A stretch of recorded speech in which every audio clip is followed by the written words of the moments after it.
నీ మొండితనం మూర్ఖత్వం ఏమిటో నాకు అర్థం కావట్లేదమ్మా. రాసిచ్చిన మందులు వాడకపోతే ఏ డాక్టర్ అయినా ఏం చేయగలరు చెప్పండి? ఏ మందులు వాడే ఉద్దేశం లేనప్పుడు ఇలా 10 రోజులకు ఒకసారి నేను రావటం దేనికి, పరీక్ష చేయటం దేనికి? ఎందుకో చెప్పనా డాక్టర్, చావుకి ఎంత దగ్గర పడుతున్నానో తెలుసుకోవడానికి. ఇలా అయితే చావు ఇంకెంతో దూరంలో ఉండదమ్మా. అయినా మీకు ఇదేం కోరిక? చావాలని కోరుకోవడం కూడా ఓ రకం రోగమే. ఆఖరిసారిగా చెబుతున్నాను, మీరు మందులు వాడకపోతే చాలా ప్రమాదం.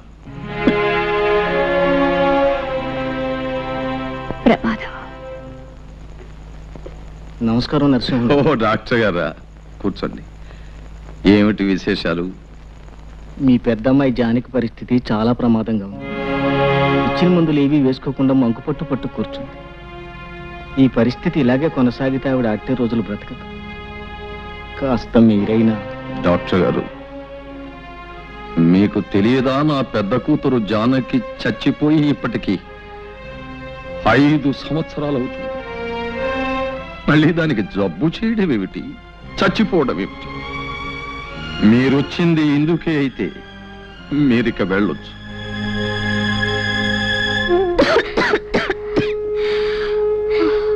ఏమిటి ఏమిటి ఇది? ఇన్నాళ్ళు నిన్ను చూసే వెళ్ళలేకపోయినా కనీసం దగ్గరలో ఉన్నావున్న తృప్తితో ఉన్నాను. నువ్విలా ఆరోగ్యం పాడు చేసుకుని. అమ్మా, నిజంగా నా మీద కోపం లేదా అమ్మా? కడుపు చించుకు పుట్టిన బిడ్డలు తప్పు చేస్తే కన్నవాళ్ళకుండేది కోపం కాదమ్మా, కడుపు కోత. అమ్మా, ఇన్నాళ్ళు ఊరి చివర నేను ఒంటరిగా బ్రతికింది ఎందుకో తెలుసా? ఎప్పటికైనా నువ్వు దయదలిచి నా దగ్గరకు వస్తే ఓ నిజం చెబుదామని. ఏమిటమ్మా అది? అమ్మా, నేను కడుపు దాటి వెళ్ళడం మాత్రమే మీకు తెలుసు, కానీ ఆ తర్వాత ఏం జరిగిందో మీకెవ్వరికీ తెలియదు. నేను వెళ్ళిన మరుక్షణమే చేసిన పొరపాటు ఏమిటో తెలుసుకున్నాను. అమ్మా, నేను ఏ తప్పు చేయలేదమ్మా, ఏ తప్పు చేయలేదు. నేను చెడిపోలేదన్న ఈ నిజం చెప్పడానికి ఇన్నాళ్ళు బ్రతికున్నాను. నేను క్షమించమని అడగటం లేదు, దయచేసి ఒక్క నిజం నమ్మండమ్మా. నేను ప్రశాంతంగా చచ్చిపోతాను. అలానికే అమ్మా, నాకు తెలిసే నువ్వే తప్పు చేయలేదు. నా కడుపును పుట్టిన బిడ్డలు ఏ తప్పు చేయరని నాకు తెలుసమ్మా, నాకు తెలుసు. చాలమ్మా, ఆ ఒక్క మాట నాకు చాలు. అమ్మా, నాకు సహాయం చేసి పెడతావా? కన్న కూతురుగా కాదు, జీవితంలో అన్ని పోగొట్టుకుని చావడానికి సిద్ధంగా ఉన్న ఒక మనిషి ఆఖరి కోరికగా అడుగుతున్నాను. బావని ఒక్కసారి నాకు చూడాలని ఉందమ్మా.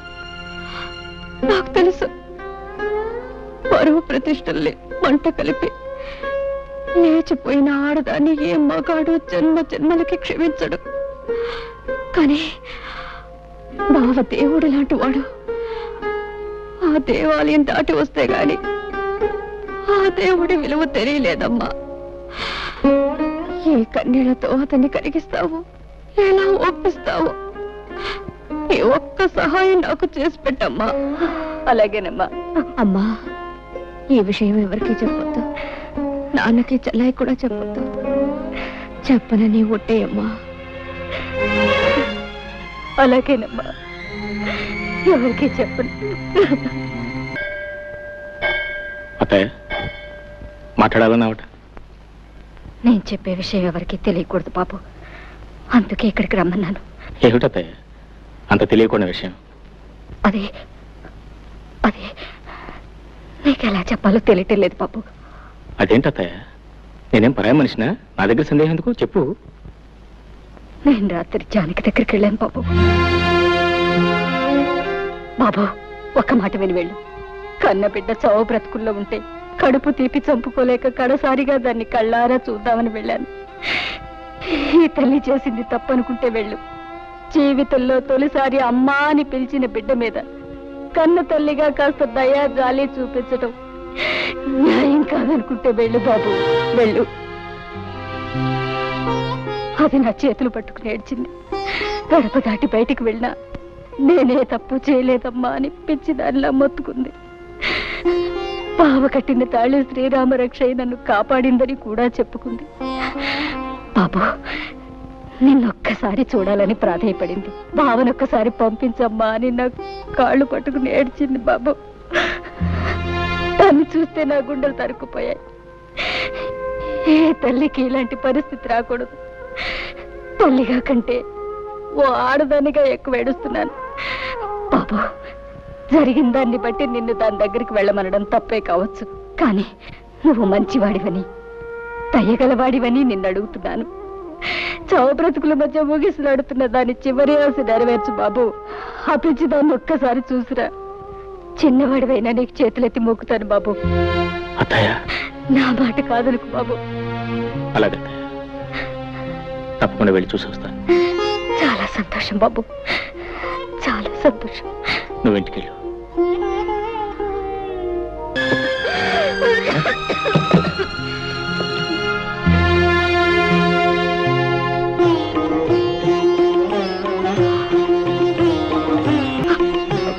బాబా,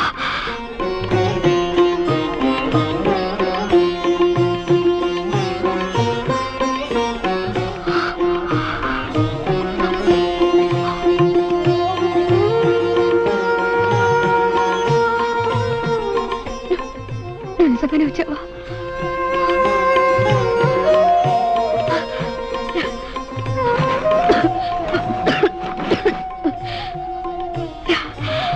కూర్చో బాబా. బాబా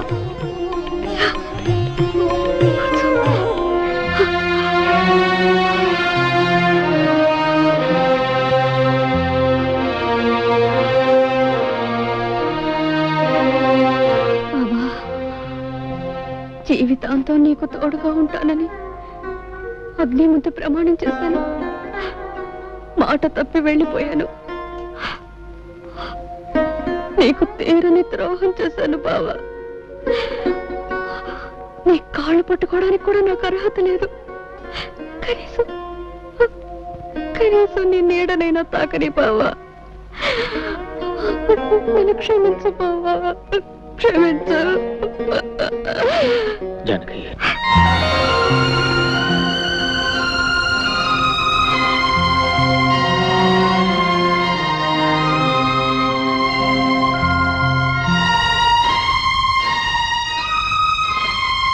బావా, నన్ను పేరు పెట్టి పిలిచావా? ఒక్కసారి ఇంకొక్కసారి నన్ను అలా పిలు బావా.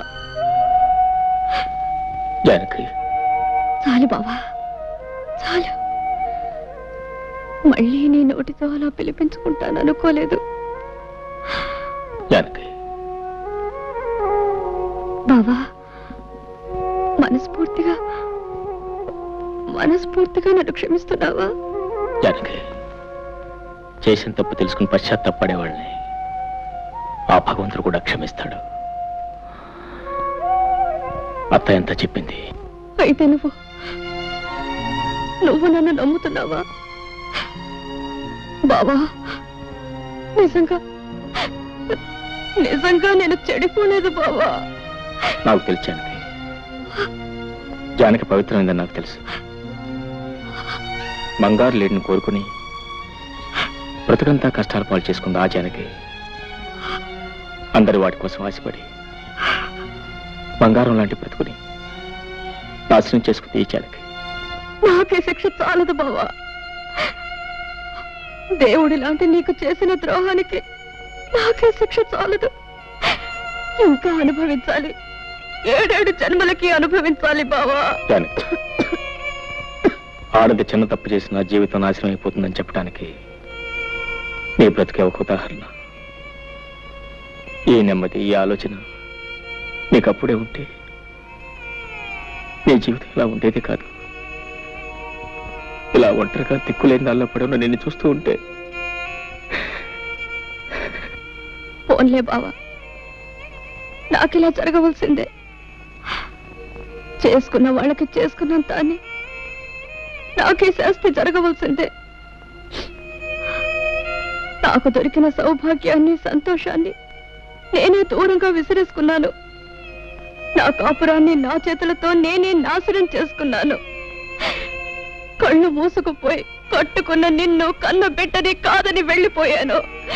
ఇదంతా నా కర్మ బావా, ఇదంతా నా కర్మ. బావా, నేను నిన్నో మాట అడుగుతాను, కాదనవు కదా? ఏమిటో జానకి? బావా, నేనింక ఎక్కువ కాలం బ్రతకను. నీ రాక కోసం, నీ కడసారి చూపు కోసమే పోయే ప్రాణం బిగబెట్టుకొని ఇంతకాలం బ్రతికాను. బావా, నేను నీ భార్యగా కాపురం చేసి ఉంటే నేను చనిపోయిన తర్వాత నువ్వు ధర్మంగా చేయవలసిన పని ఇప్పుడు నేను భిక్షగా కోరుకుంటున్నాను. నేను పోయిన తర్వాత నా శవాన్ని అనాథ ప్రేతంగా వదిలేకుండా నువ్వే తలకొరివి పెడతావు కదా? అలా మాట్లాడుకో, నీకేం జరగదు. చెప్పు బావా, ఇది నా ఆఖరి కోరిక. చేస్తానని చెప్పవు, ఈ ఒక్క వరం ఇవ్వవు. అలాగే జానకి, ఎన్ని అడ్డంకులు వచ్చిన నీ ఆఖరి కోరిక తప్పకుండా నెరవేరుస్తాను. చాలు బావా, చాలు. ఇక నేను సుఖంగా చచ్చిపోతాను. అలా అనకు జానకి, నీకేం కాదు, నీకేం కాదు. వెళ్ళొస్తాను.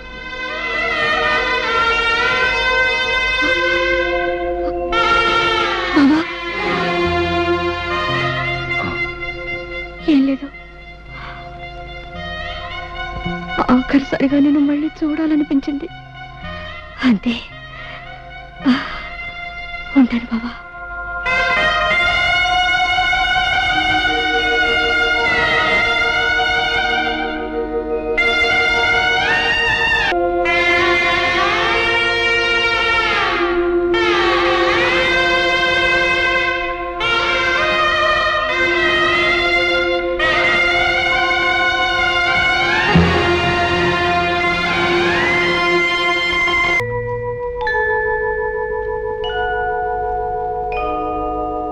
బాబు గారు, జానకమ్మ గారు చనిపోయారు బాబు.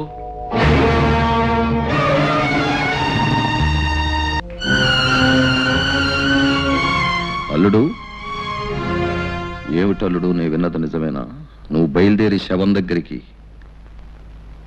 ఏమండి పంచాయతీ పెద్దగారు, మీరు చేసే తీర్మానాలు కట్టుబాట్లు ఊళ్ళో వాళ్ళకి గాని మీ కుటుంబానికి వర్తించవా? ఎందుకు వర్తించవు? తప్పు ఎవరు చేసినా శిక్ష అనుభవించాల్సింది. మరి చెప్పండి ఆయన గారికి, తలకొరువు పెడితే ఏం జరుగుతుందో వివరంగా చెప్పండి. అల్లుడు, నువ్వు ఆ శవానికి తలకొరివి పెడితే మళ్ళీ ఊళ్ళో అడుగు పెట్టడానికి వీల్లేదు. మరోసారి ఆలోచించు బాబు. పోయిన వాళ్ళ కోసం ఉన్న వాళ్ళని దూరం చేసుకోకు. నేను ఎవరిని దూరం చేసుకోవట్లేదు మాస్టర్. మావయ్య, జానకి చేసిన తప్పే ఉంటో నాకు తెలుసు. ఆమె ఎంత పవిత్రమైందో కూడా నాకు తెలుసు. ఆమె చేసిన పొరపాటుకు జీవితాంతం ఎంత శిక్ష అనిపించిందో కూడా నాకు తెలుసు. నిజానికి అదే చాలా ఎక్కువ. ఇవాళ ఆమె శవాన్ని కూడా శిక్షించాలనుకోవడం అర్థం లేని పని. ఒకనాడు ఆమె మెడలో పసుపు తాడు కట్టినందుకు ఆమె అడిగిన ఆఖరి కొరకు తెచ్చడం మనిషిగా, భర్తగా నా కర్తవ్యం. ఈ విషయంలో ఎవరేం చెప్పినా నేను తెలుసుకోలేదు. నేనేమైనా పర్వాలేదు, నాకేమైపోయినా పర్వాలేదు. నా నిర్ణయం నాది, అది మారదు.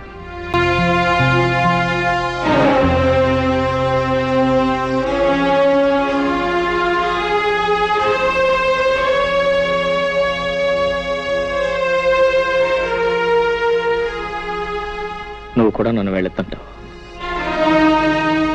జానకి తలకొరి పెట్టడం నా ధర్మం. నువ్వైనా నన్ను అర్థం చేసుకో. బావా,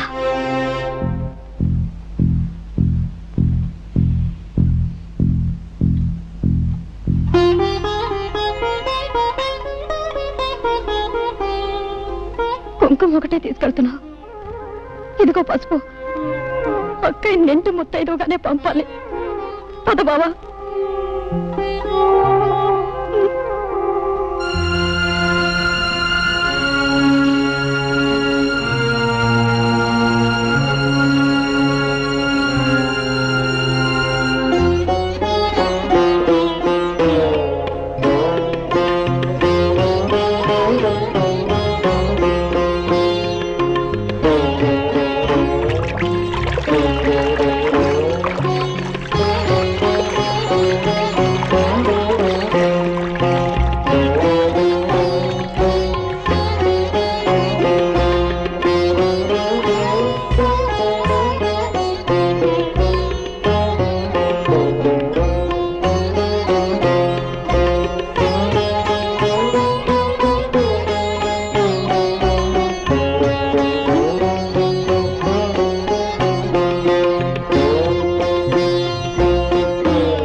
And for more videos, Please subscribe to iDream. Please subscribe to iDream. Please subscribe iDream. And please subscribe to iDream.